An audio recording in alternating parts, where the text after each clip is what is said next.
নমস্কার, আমি মৌমিতা।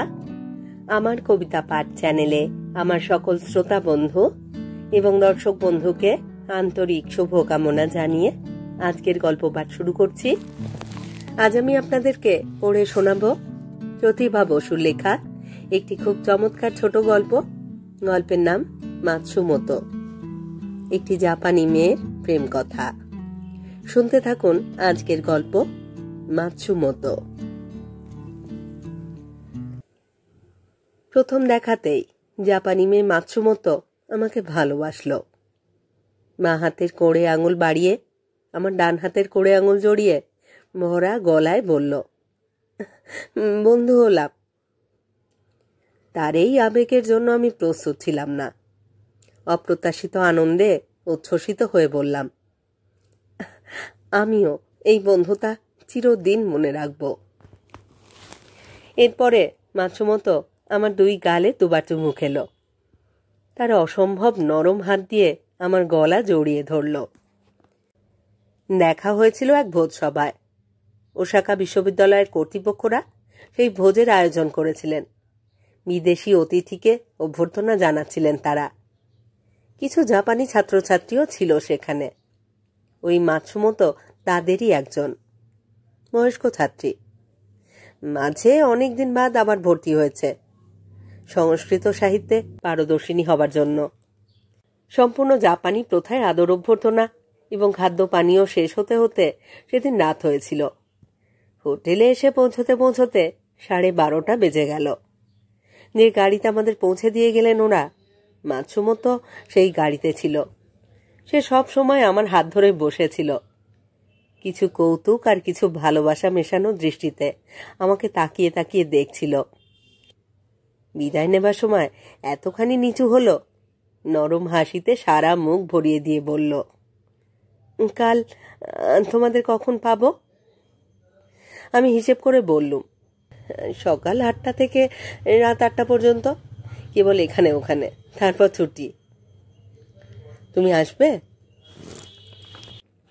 সেই জন্যই তো জিজ্ঞেস করলুম। খুব ভালো কথা, তাহলে 8টার পরে এসো। 8:15 আসবো।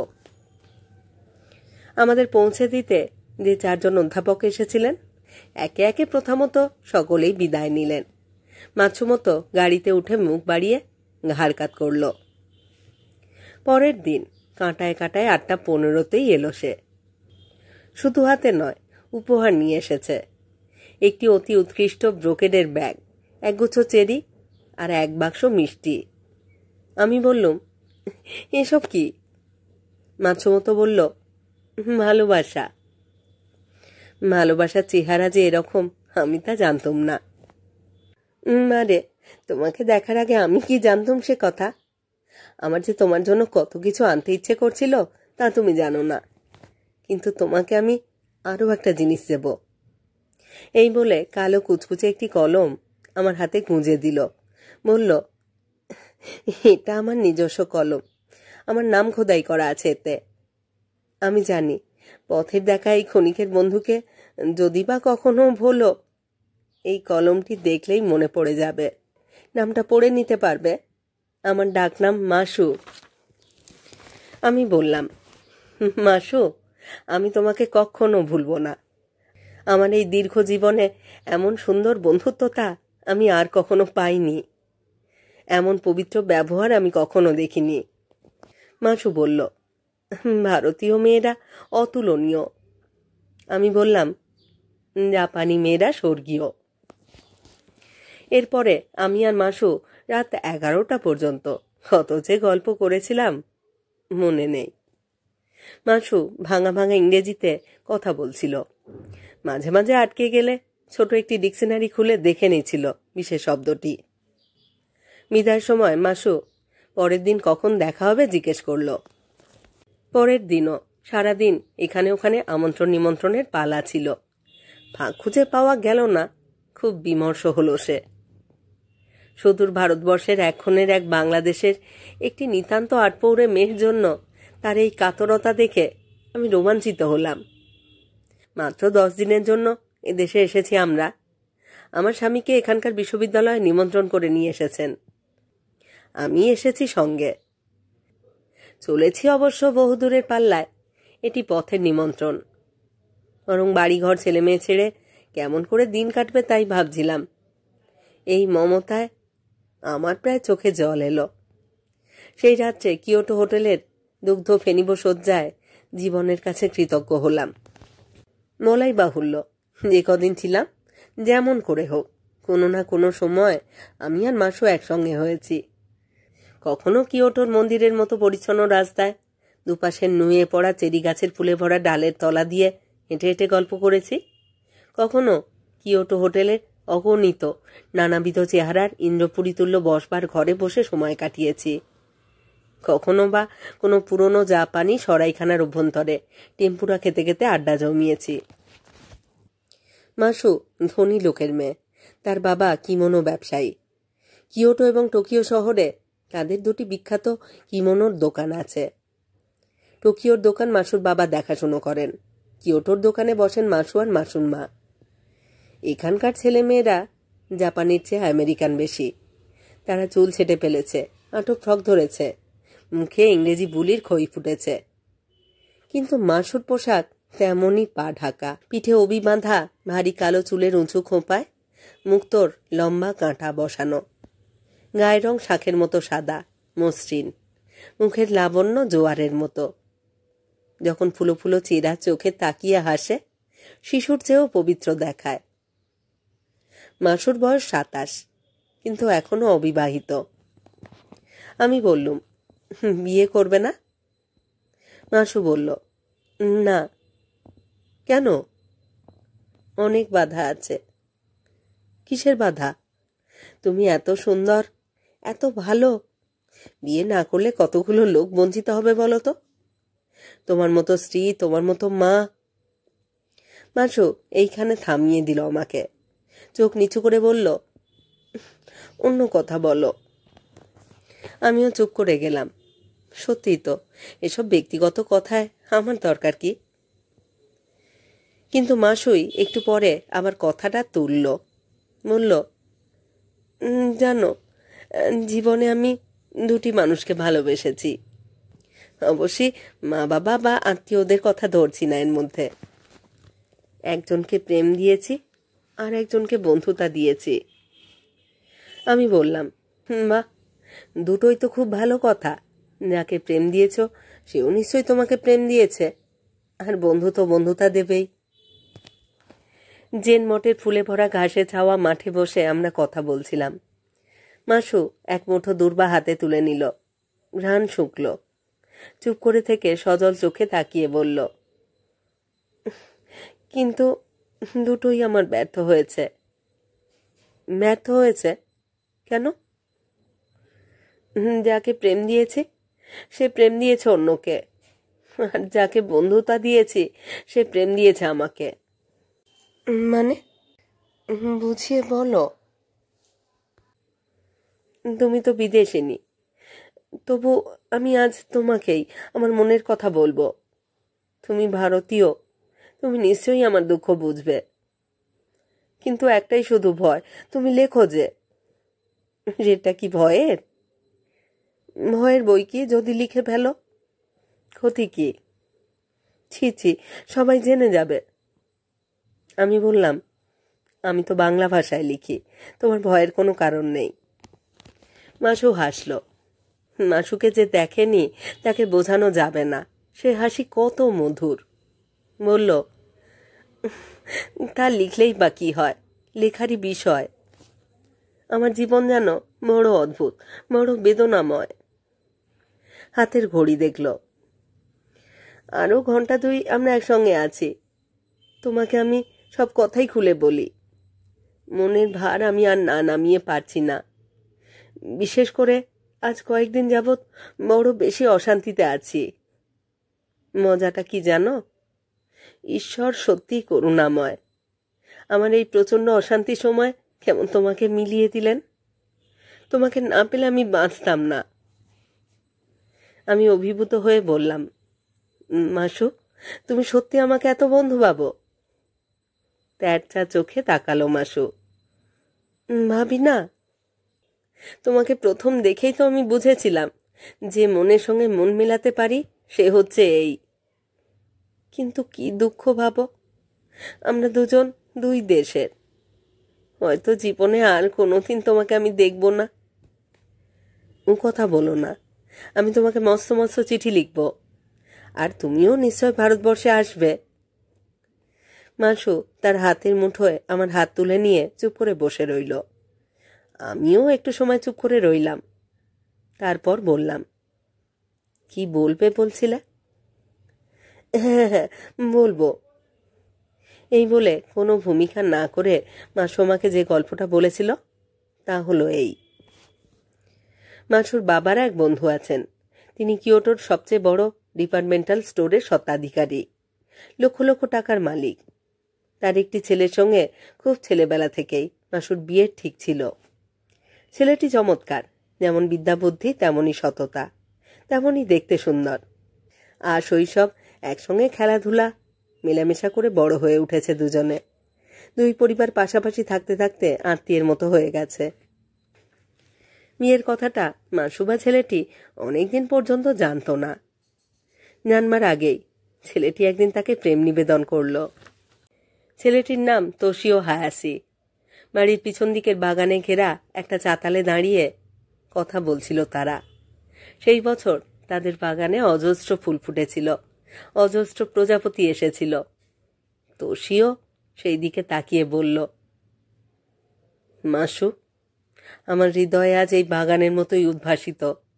রক্তকণিকারা এই প্রজাপতির মতোই অস্থির চঞ্চল। মাসু, আমার মাসু, তুমি আমাকে ভালোবাসো তো? তোশিও মাসুর চিরদিনের বন্ধু। তোশিওকে সে কি আজ ভালোবাসে? জ্ঞান হয়ে থেকেই তো সে কথা সে জানে। তোশিওর জন্য সে কি না করতে পারে। কিন্তু তোশিওর কথা শুনে, তোশিওর গভীর দৃষ্টির দিকে তাকিয়ে হঠাৎ সেদিন সে অনুভব করল, ভালোবাসার অনেক ধরন আছে, সব ধরন সকলের সঙ্গে আসে না। তোশিও তার কাছে আজ যে ভালোবাসার আবেদন জানাচ্ছে, সে ভালোবাসা মাসুর অন্তরে জন্ম নেয়নি। প্রথমটায় মাসু হাসবে ভেবেছিল, পরে ওর কান্না পেল। চুপ করে থেকে বলল, আমাদের দেশে ভালোবাসার বিয়ে প্রচলিত নেই, তা কি তুমি জানো না?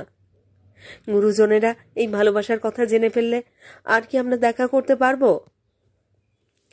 তোশিও বলল, গুরুজনদের এখানে টেনে এনো না, এখানে তাদের জায়গা নেই। এখানে তুমি আর আমি, তুমি তোমার মনের কথা বলো। মাসু ভেবে পেল না কি বলবে। মুখের দিকে প্রত্যাশা ভরা দৃষ্টিতে তাকিয়ে থাকতে থাকতে তোশিও বলল, বুঝতে পেরেছি, জবাব দিতে পারছো না তুমি, এবং সেটা লজ্জার জন্য নয়, আসলে নিজের মনের কথা তোমার জানা নেই বলেই। ঠিক আছে, আমি কাল আবার দেখা করব তোমার সঙ্গে। এবার যাবার আগে তোমার মুখ থেকে এই কথাটা শুনে যাব আমি। তোশিও পড়াশুনো করত নিউ ইয়র্কে। বড় লোকের ছেলেরা তাই করে এখানে। সেটা তাদের আভিজাত্যের লক্ষণ, তাদের ফ্যাশন। ছুটিতে ছাটাতে বাড়িতে আসে। এই দ্বিতীয় ছুটিতে এসেছে সে। দূরে গিয়েই হৃদয়ের এই ভাবটা উপলব্ধি করতে পেরেছে সে। সে যেবার প্রথম গিয়েছিল, কেঁদে ভাসিয়েছিল মাসু। মাসু সব খালি হয়ে গিয়েছিল। তোশিও যে তার আবাল্য বন্ধু, তোশিওকে ছেড়ে সে থাকবে কেমন করে? আস্তে আস্তে অভ্যেস হয়ে গিয়েছিল। অন্য বন্ধুবান্ধবের সংস্পর্শে এসে সেই অভাববোধ কেটে গিয়েছিল। কিন্তু তোশিওর যায়নি। কি করে যাবে? মাসুর মতো বন্ধু তো একজনের বেশি দুজনকে পেতে পারে না, দুজনকে চাইতেও পারে না।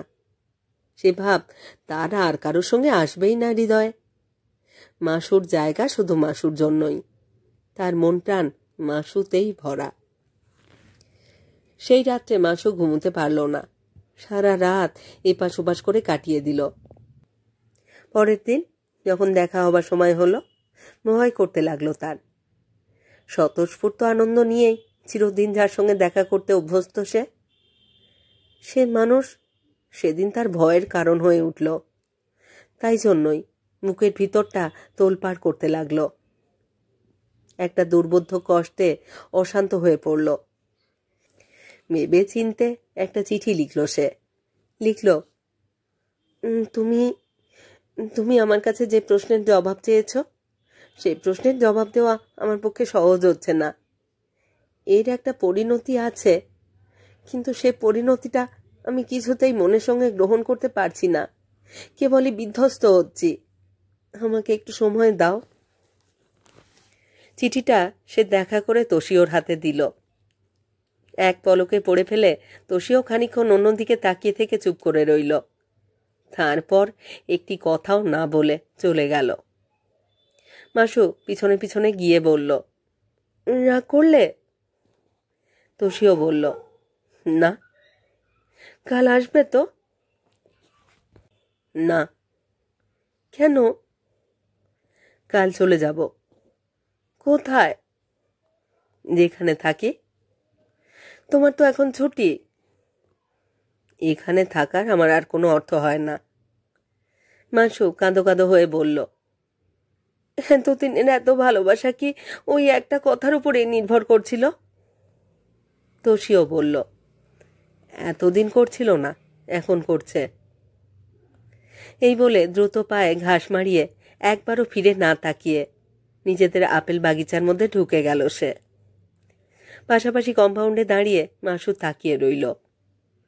পরের দিন শোনা গেল বাবা মা কারোর কথা না শুনে তোষিও নিউ ইয়র্কে চলে গিয়েছে। মাসুর বয়স তখন 21, মন্দ বয়স নয়। মাসুর মা বাবা এবার তার বিয়ে দিতে উদ্যোগী হলেন। আর এই প্রথম মাসু জানল তোষিওর সঙ্গে বিয়ে তার ঠিক হয়ে আছে। সে যে কি বলবে, কি করবে, কিছুতেই ভেবে ঠিক করতে পারল না। যা সহজ, যা সুন্দর, যা উৎকৃষ্ট, সবই মাসুর কাছে উপস্থিত করেছেন বিধাতা। মাসুর বিড়ম্বিত ভাগ্য তা গ্রহণ করতে পারল না। তোষিও তার স্বামী হবে, সন্তানের পিতা হবে, এই কথাটা ভাবতেই দাঁতে কাঁকড় পড়ল তার। তবু বিয়ের আয়োজনে বাধা হলো না। মেয়ের মতামতের কথা কোনো বাপমাই ভাবে না এদেশে। মাসুর বাপমাও ভাবলেন না। টেলিগ্রাম পেয়ে তোষিও চলে এলো। এসে সব শুনে গম্ভীর হয়ে জিজ্ঞাসা করল, মাসু কি রাজি হয়েছে? তোষিওর বাবা মিস্টার হায়াসি আর মা মিসেস হায়াসি ছেলের কথা শুনে থ হতে হতেও হলেন না। তাদের ছেলে আমেরিকা প্রবাসী, তার মতামত তো অন্যরকম হবেই। তারা ঘুরিয়ে বললেন, তোমার মতন সচ্চরিত্র, বিদ্বান এবং সুপুরুষ স্বামীর জন্য একজন মেয়ের যত প্রার্থনা দরকার, মাসও ঠিক তত প্রার্থনা করেছিল কিনা জানি না, তবে পেয়ে যে সে বর্তে যাবে এ বিষয়ে কোনো সন্দেহ নেই। সুতরাং তার মতামত নিয়ে তোমাকে মাথা ঘামাতে হবে না। এই কথায় তোষিও শান্ত হলো না। বলল, না, আমি নিজে একবার ওর সঙ্গে কথা বলবো। মিস্টার হায়াসি এবার দৃঢ় হয়ে বললেন, একটু বাড়াবাড়ি হয়ে যাচ্ছে নাকি? তোষিও বলল, জানি না, তবে বিয়ের আগে একবার ওর সঙ্গে আমি দেখা করবই। কিন্তু সেটা তো নিয়ম নয়। মারে, যার সঙ্গে ছেলেবেলা থেকে খেলাধুলো করে বড় হয়েছি, তার সঙ্গে দেখা করার মধ্যে এত নিয়মের কি প্রশ্ন থাকতে পারে? না, সে এখন তোমার বন্ধু নয়, বাল্যসঙ্গী নয়, ভাবি স্ত্রী। আর বিয়ের তো 10 দিন বাকি। এই 10 দিন তোমাদের দেখাশুনো বন্ধ। মা বাবার মুখের উপরে কথা বলার অভ্যেস নেই তোষিওর। চুপ করে থেকে মাথা নামিয়ে উঠে গেল। কিন্তু সময় সুযোগ বুঝে বাইরে থেকে মাসুর কলেজে ফোন করল।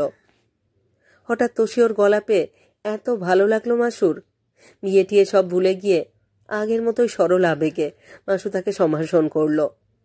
তার উপরই রাগ করে 3 মাস আগে চলে গিয়েছিল তোষিও। 3 মাস ধরে প্রতিদিন একবার না একবার তার কথা মাসুর মনে পড়েছে। তার হাসি মনে পড়েছে, তার কথা বলবার ভঙ্গি মনে পড়েছে, তার দুষ্টুমি করে খ্যাপানোর কথা মনে পড়েছে। তার সঙ্গটা যে কত মধুর ছিল সে কথা মনে করে মাসুর বিষাদ লেগেছে জগৎটা। তোষিওর মতো একজন বন্ধু সংসারে বিরল। সেই বন্ধুকে হারাবার ব্যথায় সে অতিশয় কাতর হয়েছিল। তোষিও বলল, কেমন আছো মাসু? মাসু ব্যাকুল গলায় বলল, তুমি তুমি কেমন আছো? ও পিঠ থেকে একটু হাসল তোষিও। এই মুহূর্তে মনে হচ্ছে তোরই বোধহয় কুলে ভিড়ল। মাসু, মাঝ নদীতে বড় তুফান, ভেবেছিলাম তলিয়ে যাবে। তাহলে তোমার কোনো আপত্তি নেই তো? আপত্তি? আপত্তি কিসের? ও, এবার বুঝতে পেরে গম্ভীর হলো মাসু। বুকের ভিতরটা গুড়গুড় করে উঠল। তোষিওর ভালোবাসার স্রোত যেদিকে প্রবহমান, সেই স্রোতে মাসুর বন্ধুতা ভাসতে চায় না। তোষিও তার অবচেতন মনে বোধহয় স্নেহময় ভাইয়ের আসন পেতে বসেছিল। তা নইলে মাসুর মন এমন হবে কেন? কান্না পেয়ে গেল মাসুর। তোষিও বলল, কথা বলছো না কেন? কি বলবো? তুমি প্রস্তুত হয়েছ তো? কি বিষয়ে? বুঝতে পেরেও ভান করছো? আমি আমাদের বিয়ের কথা বলছি। সময় নিয়ে মাসু বলল, আমার প্রস্তুতির উপর কি কিছু নির্ভর করছে? মারে, বিয়েটা যখন তোমার। কিন্তু আমি একজন মেয়ে, আমার কথার মূল্য কি? অসহিষ্ণু হয়ে তোষিও বলল, বুঝেছি। তোষিও, আর কিছু বলবার দরকার নেই। আমাকে তুমি ক্ষমা করো, কিন্তু এই অপরাধে তুমি আমাকে তোমার বন্ধুতা থেকে বিচ্ছিন্ন করো না। মাসু, আমি যা পারি না তা আমি কেমন করে করব? তুমি আমাকে মরে যেতে বলো, রাজি আছি। তুমি আমাকে একটা একটা করে অঙ্গ প্রত্যঙ্গ কেটে ফেলতে বলো, হয়তো তাও আমি পারবো। কিন্তু হৃদয় ভরা প্রেম নিয়ে নিছক বন্ধুতার ভান করে আমি তোমার কাছে দাঁড়াতে পারবো না। আমাকে বিদায় দাও। অশ্রুবাষ্পরুদ্ধ কণ্ঠে মাসু ডাকল, তোষিও, তোষিও। তোষিও ফোন ছেড়ে দিল। আবার চলেও গেল তোষিও। হায়াসি দম্পতি ছেলের ব্যবহারে মর্মাহত হলেন। মাসুর বাবা মাকে মাসু নিজের অমতের কথা জানিয়ে তোষিওর উপর তাদের আক্রোশ নিবারণ করল।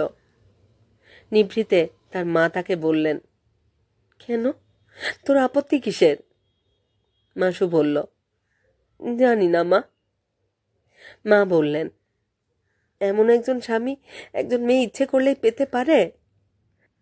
তোষিওর মতো গুণবান, হৃদয়বান এবং ধনবান পাত্র আর আমি কোথায় পাব? মাসু বলল, আমি কোনো দিন বিয়ে করব না মা। সন্দেহ করে মা বললেন, তুই কি গোপনে আর কারোর সঙ্গে মিশিস? না মা। তবে কেন ওকে ফিরিয়ে দিলি? আমি ভাবতে পারি না মা, কিছুতেই ভাবতে পারি না। ভাববার কি আছে এর মধ্যে? আছে মা, আছে, অনেক কিছু আছে। ও আমার স্বামী হলে অনেক কিছু ভাববার আছে। আমি তো জানোয়ার নই যে সব পারি। আর তোষিও তো রক্ত মাংসের মানুষ। আমি পারবো না মা, পারবো না। খোলাখুলিভাবে এই কথা বলে মার কোলে উপুর হয়ে শুয়ে কাঁদতে লাগলো মাসু। মাসুর মা মাসুর মনের এই অদ্ভুত ভাবের কোনো ব্যাখ্যা না পেলেও দুঃখটা বুঝলেন। দীর্ঘশ্বাস পেলে মেয়েকে শান্ত হতে বললেন তিনি। দিন চলতে লাগলো খুঁড়িয়ে খুঁড়িয়ে। 8 মাস পরে মাসুর বিয়ে পরীক্ষা হলো। পাশ করে এমএতে ভর্তি হলো সে। এই 6 মাস তোষিও আর আসেনি। বিয়ে পাশের খবর আসার 7 দিন আগে মাসুর জন্মদিন ছিল। মূল্যবান উপহার এলো একটি নিউ ইয়র্ক থেকে। প্রেরকের নাম না থাকলেও কে পাঠিয়েছে বুঝতে দেরি হলো না। আবার 7 দিন পরে পাশ করা উপলক্ষে আরও একটি উপহার এলো। তার 1 বছর পরে তোষিও দেশে এলো মায়ের অসুখের খবর পেয়ে। কিন্তু সবাই বলল, তোষিওকে দেখে বোঝা যায় না তার মায়ের অসুখ না তার নিজের অসুখ। অমন সুন্দর স্বাস্থ্যবান ছেলের কি হাল হয়েছে? মিস্টার হায়াসি ছেলেকে দেখে ডাক ভুলে বিমর্ষ হলেন। জিজ্ঞাসা করলেন, তোমার কি কোনো অসুখ করেছে? তোষিও মৃদু হেসে জবাব দিল, না তো। তবে এরকম চেহারা হয়েছে কেন? কি রকম? না, তোমাকে আমি ডাক্তার দেখাবো। তুমি বৃথা চিন্তা করছো বাবা। না না, তোমাকে আমি আর ফিরে যেতে দেব না। আমার থিসিস কমপ্লিট করতে আরো 1 বছর বাকি বাবা, ছেড়ে দাও। না না, তা কখনো হয় না। খুব হয়। এই বছরটা তোমার বিশ্রাম দরকার। চুপ করে রইল তোষিও। মায়ের অসুখ সেরে গেলেও সত্যি তার আর যাওয়া হলো না। কেবলমাত্র পিতার আদেশের জন্যই নয়। এক রাত্রে প্রবল জ্বর এলো তার। মাথায় একটা অদ্ভুত যন্ত্রণায় সে মুহ্যমান হল। আর সেই দুর্বল অবস্থায় তার মনের জোরও রইল না। অর্ধ জাগ্রত বোধ নিয়ে সে মাসুকে খুঁজতে লাগল। মিসেস হায়াসি নিজে এসে ডেকে নিয়ে গেলেন তাকে। মন প্রাণ ঢেলে সেবা করল মাসু। শুধু তাই নয়, তোষিও স্ত্রী হবার জন্যেও নিজেকে প্রস্তুত করল সে। নিজেকে বোঝালো যে তোমার জন্য ধীরে ধীরে মৃত্যুর দিকে এগিয়ে যাচ্ছে, তার জন্য তোমারও তো কিছু ঋণ আছে এবং তা তোমার পরিশোধ করা দরকার। আর যার জন্য তোমার মনে এত শ্রদ্ধা ভালোবাসা, তাকে গ্রহণ করতে এই দ্বিধা তোমার মনের একটা ব্যাধি মাত্র। তোষিও 7 মাস পরে সুস্থ হয়ে পরিতৃপ্ত মন নিয়ে আবার চলে গেল নিউ ইয়র্ক। কথা রইল, মাসু এমএ পাশ করলেই তার নিজের থিসিস শেষ হলে তারপর তারা বিয়ে করবে। এটা তাদের নিজেদের মধ্যে শর্ত হলো। বাপ মায়েরা কিছু জানলেন না। কাটল কিছুদিন। দ্বিধা দ্বন্দ্ব কাটিয়ে একটা সিদ্ধান্তে আসতে পেরে মাসু অনেকটা নিশ্চিন্ত বোধ করেছিল সেই সময়টায়। মনে মনে ভেবেছিল, বিয়ে করলে, প্রেম হলেই এক শারীরিক সুচিতা কেটে গিয়ে শান্তি পাবে সে। কিন্তু প্রেমে পড়া যে সত্যি কি ভীষণ, এবং তার মধ্যে শরীরের প্রাধান্য যে কতখানি, সেটা সে প্রথম উপলব্ধি করল এক জার্মান ভদ্রলোকের সংস্পর্শে এসে। ভদ্রলোক জরুরি সরকারি কাজে কিছুকালের জন্য জাপানে এসেছিলেন। আর জাপানে এলে জাপানি কিমোনো কেনে না এমন বিদেশি কেউ নেই। এক ছুটির দুপুরে যখন একখানা বই হাতে নিয়ে সে তাদের বিশাল দোকানের একটা নির্জন কোণে উপন্যাসের সবচেয়ে জোরালো জায়গাটায় এসে পৌঁছেছে, এমন সময় সেই ভদ্রলোকটি এসে দাঁড়ালেন।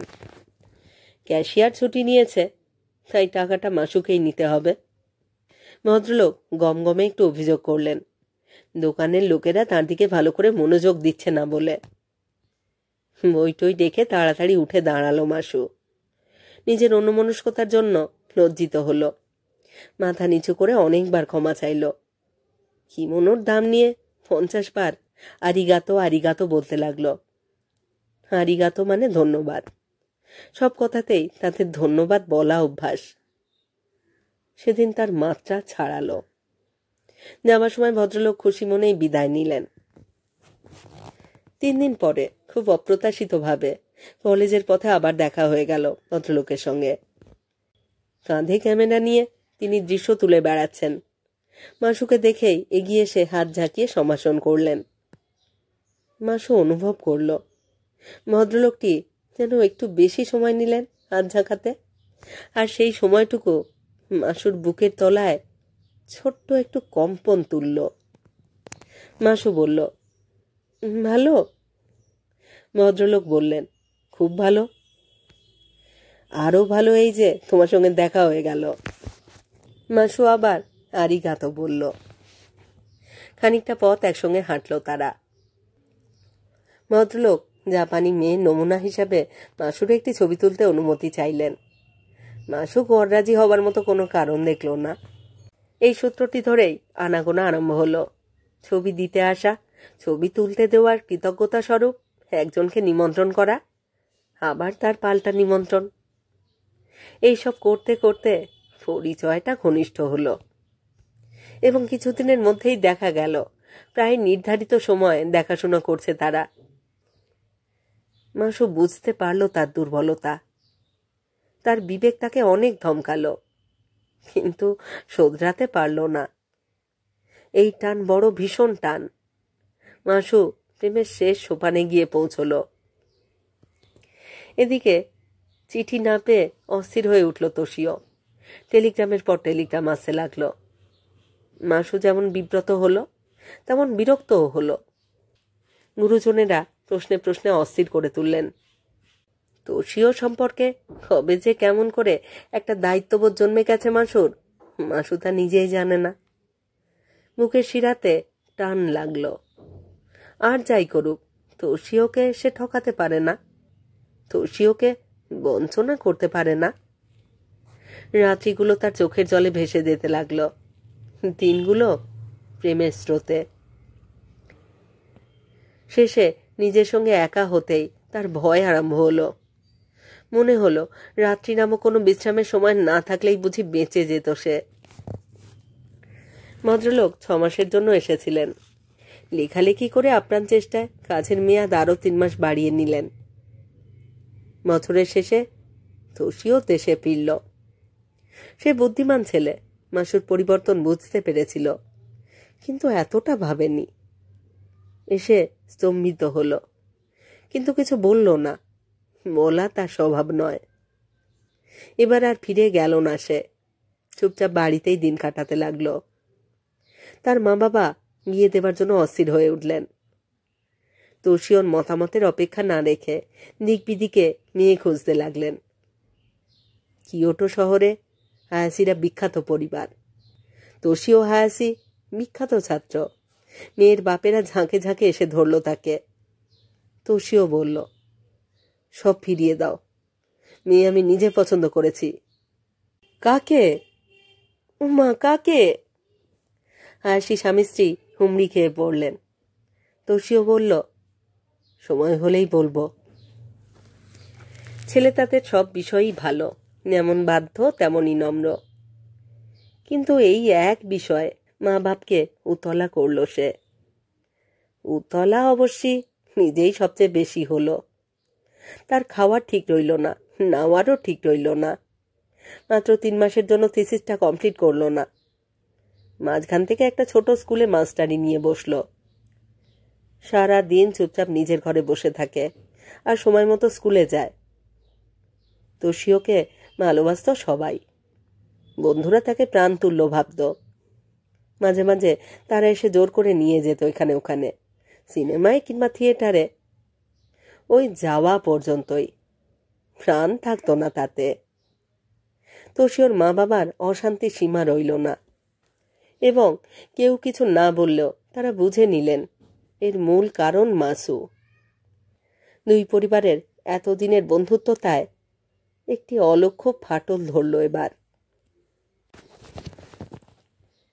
জার্মান ভদ্রলোকটির সঙ্গে মাসু যতই প্রেমে আসক্ত হোক না কেন, তোষীয়র কথা তা বলে মন থেকে উচ্ছেদ করতে পারল না। কেন পারল না যে তা মাসু নিজেই জানে না। খবরাখবর সবই তার কানে যায়, মন খারাপও হয়, নিজেকে ফেরাতেও চেষ্টা করে, লাভ হয় না।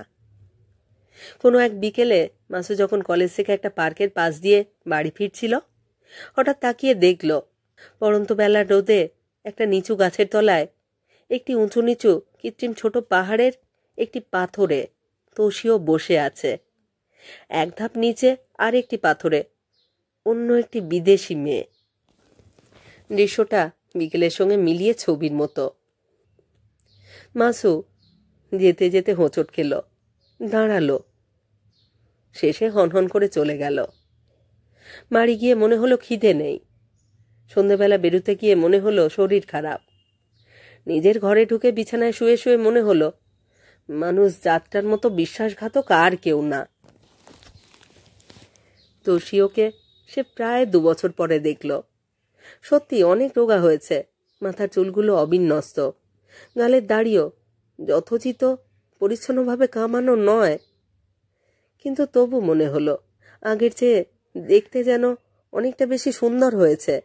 আর প্রণয়িনীটিকে সামনে নিয়ে মুখের যেরকম আত্মহারা ভাব ছিল, সেরকম ভাব মাসু অন্তত কোনোদিনও দেখেনি।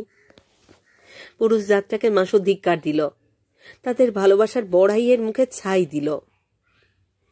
শুধু মাসুই নয়, এরপরে পরিচিতেরা, মধ্যে মধ্যে আরো অনেকে তোষিওকে নানা জায়গায় ওই মেয়েটির সঙ্গে ঘোরাফেরা করতে দেখল। কিছুদিনের মধ্যেই একটা চাপা ফিসফাসও আরম্ভ হলো। শোনা গেল মেয়েটি তোষিওর স্কুলেরই একজন শিক্ষয়িত্রী।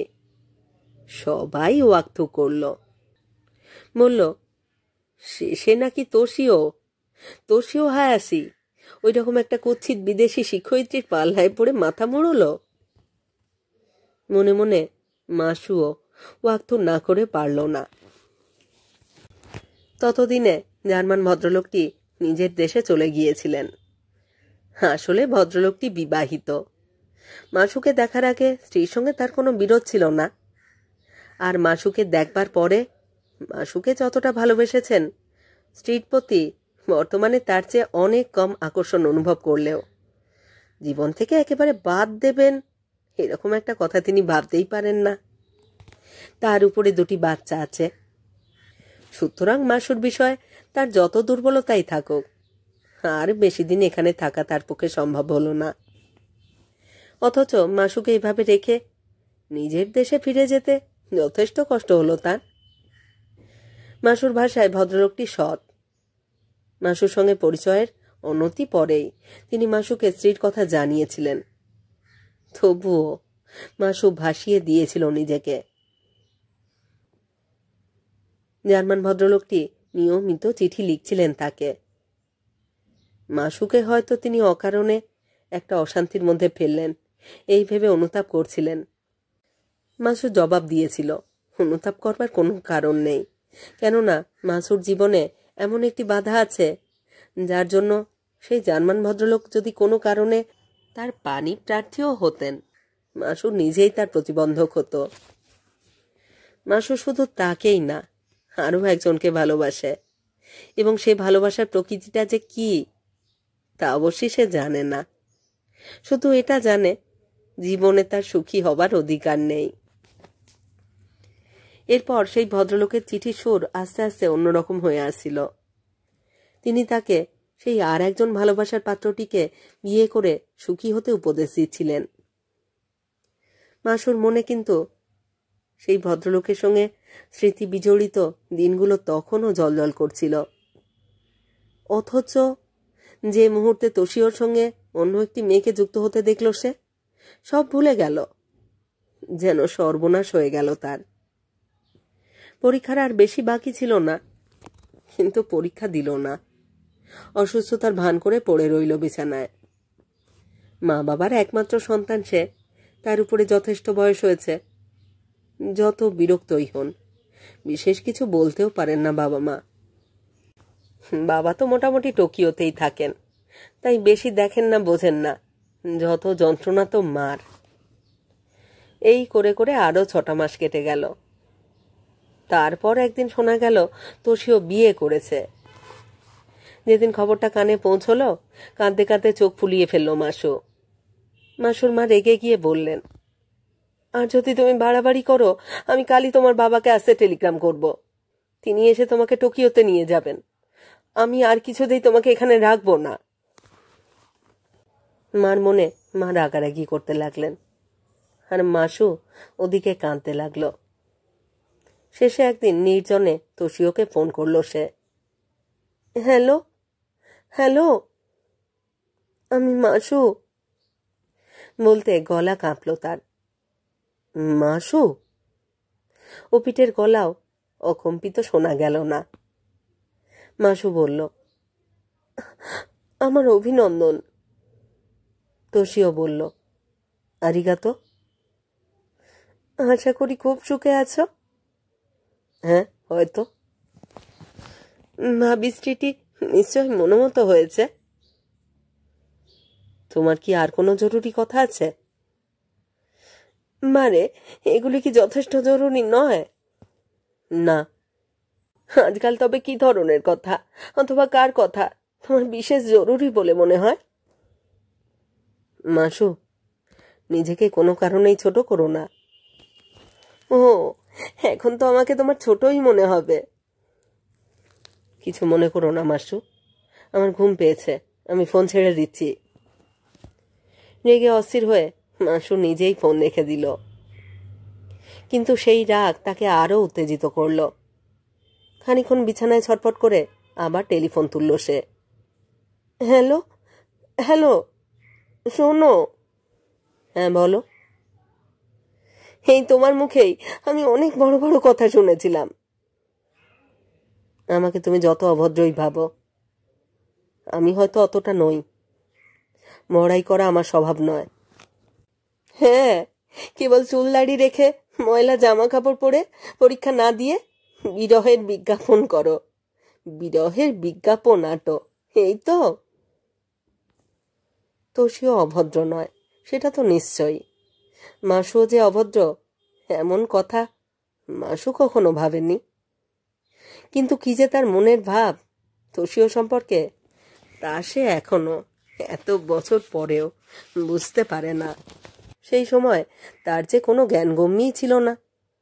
ভদ্রতা অভদ্রতার কোনো প্রশ্নই উঠল না মনে।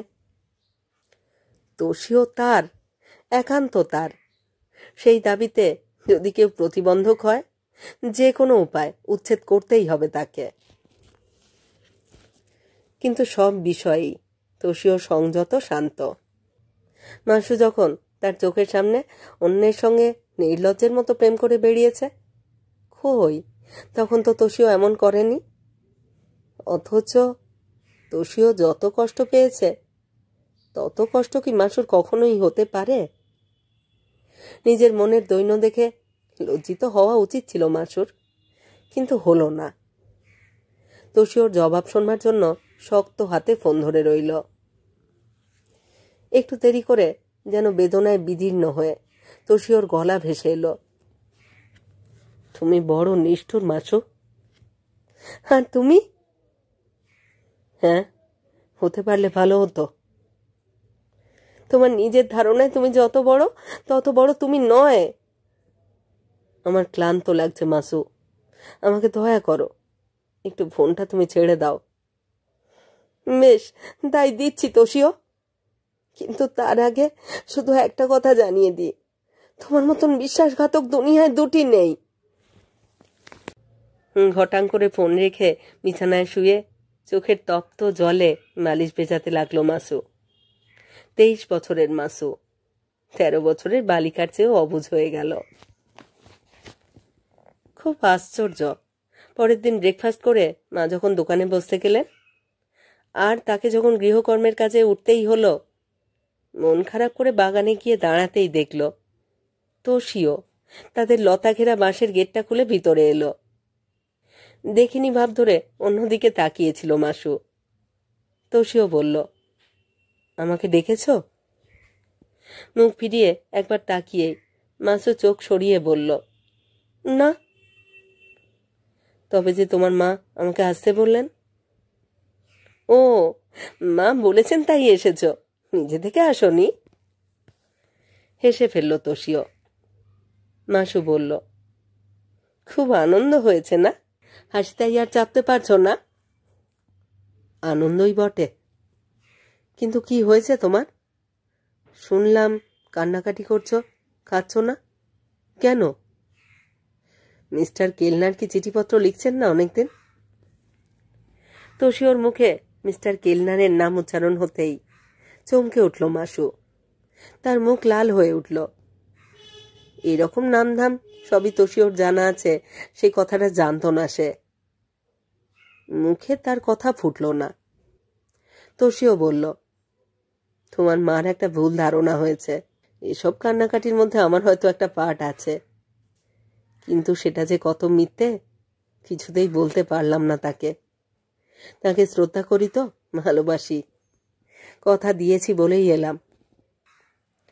ভেবো না, কোনো সুযোগ নেবার উদ্দেশ্য আমার আছে। মাসু একেবারে চুপ। কিন্তু দুঃখ বেদনা কিছু না কিছু সকলেরই আছে। ঈষৎ উত্তেজিত তোষিও অন্যমনস্ক ভাবে একটা চন্দ্রমল্লিকার কুঁড়ি ছিঁড়ে ফেলল। যারটা তার তার কাছে সবসময় অন্যের চেয়ে বেশি মনে হয়। তাই সবচেয়ে আজ এইটাই আমার কাছে বেশি মর্মান্তিক লাগছে যে তোমার এই বেদনার জন্য তোমার মা শেষ পর্যন্ত আমাকেই তাই মনে করলেন। মাসু পাথরের মতো স্থির। কিন্তু যাক সে কথা। তোষিওর দীর্ঘশ্বাসটা চাপা রইল না। তুমি ভেবো না, সেই ভদ্রলোক ভালো আছেন। আমাদের স্কুলে আমার এক বিদেশিনী বন্ধু আছেন, তিনি জাতিতে আমেরিকান। জার্মান ভদ্রলোকটিকে তিনি খুব ভালো করেই চেনেন। ভদ্রলোকটির স্ত্রী এর মামাতো বোন। ভদ্রলোকটি নিজে জার্মান হলেও বিয়ে করেছেন একটি আমেরিকান মেয়েকে। ভদ্রলোক যখন এখানে বসে তোমাকে মনে রেখে স্ত্রীকে ভুলে থেকে কষ্ট দিচ্ছিলেন, তিনি তখন আমার বন্ধুকে চিঠি লিখে জানতে চেয়েছিলেন ব্যাপারটা কি। আমার বন্ধু শুধু লিখে দিলেন, ভাবনার কিছু নেই। আমার কাছে তিনি আমার সব কথা শুনেছিলেন মন খুলে, শুধু এই বন্ধুটির কাছেই। কোনো এক দুর্বল মুহূর্তে সবই আমি বলে ফেলেছিলাম। হাজার হোক মাসু, আমিও তো মানুষের অতিরিক্ত কিছু নই। মাসু দুঃখে লজ্জায় মিশে রইল মাটিতে। তার কোনো কথা শোনার জন্য অপেক্ষা না করেই তোষিও বিদায় নিল। এরপরে তোষিওর সঙ্গে আর মাসুর দেখা হয়নি। তোষিও আবারও ফিরে গিয়েছিল নিউ ইয়র্কে। এই 4 বছরের মধ্যে আর আসেনি সে। তার বাবা মা মধ্যে মধ্যে উড়ে গিয়ে ছেলেকে দেখে আসেন। ডক্টরেট হয়ে সে সেখানকার কলম্বিয়া ইউনিভার্সিটিতে ছাত্র পড়াচ্ছে। গল্প শেষ করে মাসু বিশীর্ণ রেখায় হাসল। বলল, সুতরাং আমার কি আর বিয়ের প্রশ্ন আছে, না বয়স আছে? আমি বললাম, দুটোই আছে। কি উপায়? হাতের মুঠোয় চাপ দিয়ে কথায় ঠাট্টার সুর আনল মাসু। আমি বললাম, সম্বন্ধ করে। পাত্র হবেন তোষিও হায়াসি, আর কন্যা আমাদের মাতসুমোতো। তারপর? তারপর মাসু কৌতুকে চোখ নাচালো। আমি তেমনি গম্ভীর থেকে বললাম, প্রস্তাবটা স্বয়ং কন্যাকেই পাঠাতে হবে পাত্রের কাছে। পাত্র গ্রহণ করলে আনুষ্ঠানিকভাবে মা বাবারা বিয়ে দেবেন, এবং সেই বিয়ের দিনই তারা পরস্পরকে দেখবে, তার আগে নয়। আর পাত্র যদি রাজি না হয়? আমার মনে হচ্ছে সেটা সম্ভাবনার পরও পারে। হ্যাঁ তো বিশ্বাস? নিজের মনকে জিজ্ঞেস করে দেখো না। মাতসুমোতো অর্থপূর্ণভাবে হেসে উঠে দাঁড়ালো। বলল, গাড়ি এসে গেছে, চলো। পরের দিন সকাল 10টায় কিয়োটো শহর ছেড়েছিলাম। এয়ারপোর্টে বিদায় দিতে এসে আলিঙ্গনাবদ্ধ করে মাসু বলল, তুমি আমার আসল বন্ধু, তুমি আমার আসল বন্ধু। এই বলে চুমু খেলো সে। আমি সজল চোখে প্লেনে উঠতে উঠতে ভাবলাম, আমার কথাটা কি তবে মাসুর মনে ধরেছে? কি জানি।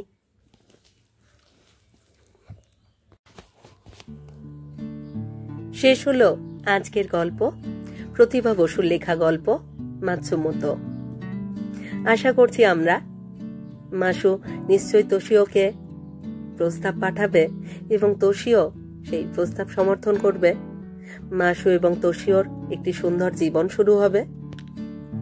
কেমন লাগলো আজকের গল্পটি? কেমন লাগলো আমার পাঠ এবং পরিবেশনা?